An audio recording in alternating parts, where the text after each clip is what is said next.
ಈಗ ನಾನು ಆಗಾಗ ಊಟ ಕೊಡ್ತಾ ಇರ್ತೀನಿ, ಬಹಳ ದಿನಗಳಿಂದ ಕೊಟ್ಟಿರ್ಲಿಲ್ಲ, ಅದಕ್ಕೋಸ್ಕರ ಕೊಡ್ತಾ ಇದ್ದೀನಿ. ಅಲ್ಲ ಇದೇನೋ ಸ್ಪೆಷಲ್ ಊಟ ಅನ್ಸರೆ ಇಂಥ ಸ್ಪೆಷಲ್ ಏನಲ್ಲ, ಮಾಮೂಲಿ ಊಟನೇ. ನಿಮ್ಗೆ ನಿಮ್ಮ ದೃಷ್ಟಿನಲ್ಲಿ ಸ್ಪೆಷಲ್ ಆಗಿ ಕಾಣಿಸುತ್ತೆ, ವಿರೋಧ ಪಕ್ಷದ ದೃಷ್ಟಿಯಲ್ಲಿ ಸ್ಪೆಷಲ್ ಆಗಿ ಕಾಣಿಸುತ್ತೆ. ಇದು ನಾರ್ಮಲ್ ಆಗೇ ಇರ್ತದೆ. ಸರ್, ಸಂಪುಟ ವಿಸ್ತರಣೆ ಆಗಿರ್ಬೋದು, ಪುನಾರಚನೆ ಮುಂದಿನ ಹಂತದಲ್ಲಿ ಪುನಾರಚನೆಗೂ ಊಟ ಕೊಡೋದಕ್ಕೂ ಸಂಬಂಧ ಇದೆ.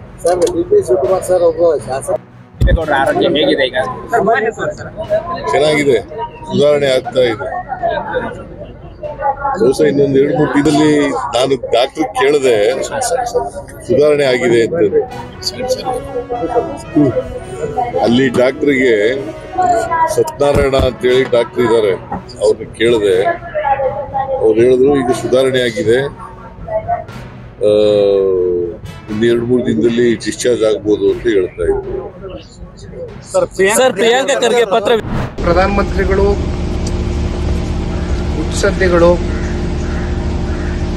ಅವರ ಆರೋಗ್ಯದಲ್ಲಿ ಇತ್ತೀಚಿನ ದಿನಗಳಲ್ಲಿ ಸಣ್ಣ ಪುಟ್ಟ ಏರುಪೇರುಗಳು ಕಂಡಂತ ಸಂದರ್ಭದಲ್ಲಿ ರಾಜ್ಯದ ಜನತೆಯಲ್ಲಿ, ಪಕ್ಷದ ಕಾರ್ಯಕರ್ತರಲ್ಲಿ, ಅವರ ಅಭಿಮಾನಿಗಳಲ್ಲಿ ಸಾಕಷ್ಟು ಆತಂಕ ಉಂಟಾಗಿರ್ತಕ್ಕಂಥದ್ದು ನಾವು ನೋಡಿದ್ದೇವೆ. ಆದರೆ ಈ ಸಂದರ್ಭದಲ್ಲಿ ಪಕ್ಷದ ಕಾರ್ಯಕರ್ತನಾಗಿ, ಅವರ ಕುಟುಂಬದ ಸದಸ್ಯನಾಗಿ ನಾನು ಹೇಳುವಂಥದ್ದು, ಬಹುಶಃ ಸನ್ಮಾನ್ಯ ದೇವೇಗೌಡರು ಸಾಹೇಬರಿಗೆ ದೈವದ ಒಂದು ಅನುಗ್ರಹ ಇದೆ ಅಂತಕ್ಕಂಥದ್ದು ಯಾರು ಕೂಡ ಅಲ್ಗಳಿಲಿಕ್ಕಾಗೋದಿಲ್ಲ. ಜೊತೆಯಲ್ಲಿ ಅವರಲ್ಲಿ ಒಂದು ದೃಢ ಸಂಕಲ್ಪ ಯಾವತ್ತಿಗೂ ಕೂಡ ಬಹಳ ಗಟ್ಟಿಯಾಗಿ, ಯಾವುದೇ ಒಂದು ವಿಚಾರ ಅವರು ಮನಸ್ಸಿಗೆ ತಗೊಂಡಂತ ಸಂದರ್ಭದಲ್ಲಿ ಬಹಳ ಗಟ್ಟಿಯಾಗಿರ್ತಾರೆ. ಹಾಗಾಗಿ ಅವರಲ್ಲಿ ಆ ಒಂದು ಛಲ ಇದೆ. ಇಲ್ಲ, ನಾನು ಎಂಥ ಸಮಸ್ಯೆನೂ ಕೂಡ ಎದುರಿಸಿ ಗೆದ್ದು ಬರ್ತೀನಿ ಅಂತಕ್ಕಂಥದ್ದು ಅವರಲ್ಲಿ ಇರ್ತಕ್ಕಂಥ ಒಂದು ಆತ್ಮವಿಶ್ವಾಸ.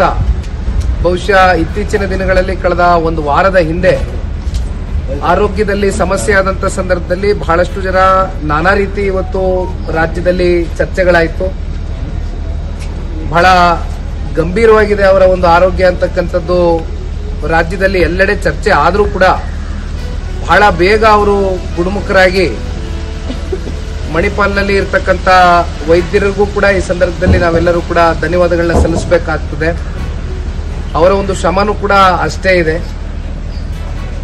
ಅದರ ಜೊತೆಯಲ್ಲಿ ಇವತ್ತು ರಾಜ್ಯದ 7.5 ಕೋಟಿ ಕನ್ನಡಿಗರ ಒಂದು ಆಶೀರ್ವಾದ, ಆರೈಕೆ, ಪ್ರೀತಿ, ವಾತ್ಸಲ್ಯ ಎಲ್ಲವೂ ಕೂಡ ಸನ್ಮಾನ್ಯ ದೇವೇಗೌಡರು ಸಾಹೇಬ್ರ ಮೇಲಿದೆ. ಎಲ್ಲ ಇವತ್ತು ಮೆಟ್ ನಿಂತು ಸನ್ಮಾನ್ಯ ದೇವೇಗೌಡರು ಸಾಹೇಬರು ಇವತ್ತು ಮನೆಗೆ ಬಂದು ತೆರಳಿದ್ದಾರೆ. ಯಾವುದೇ ರೀತಿ ಆರೋಗ್ಯದಲ್ಲಿ ಸಮಸ್ಯೆಗಳು ಸಣ್ಣ ಪುಟ್ಟ ಇದ್ರೂ ಕೂಡ ಇವೆಲ್ಲವೂ ಕೂಡ ಬಗೆಹರಿದಿದೆ. ಯಾರು ಕೂಡ ಆತಂಕ ಪಡಬೇಕಾಗಿರ್ತಕ್ಕಂಥದ್ದು ಬೇಡ. ನಿಮ್ಮೆಲ್ಲರ ಪ್ರೀತಿಯ ಆರೈಕೆ ಸನ್ಮಾನ್ಯ ದೇವೇಗೌಡರು ಸಾಹೇಬ್ರ ಮೇಲೆ ನಿರಂತರವಾಗಿ ಇಟ್ಕೊಂಡಿದ್ದೀರಿ.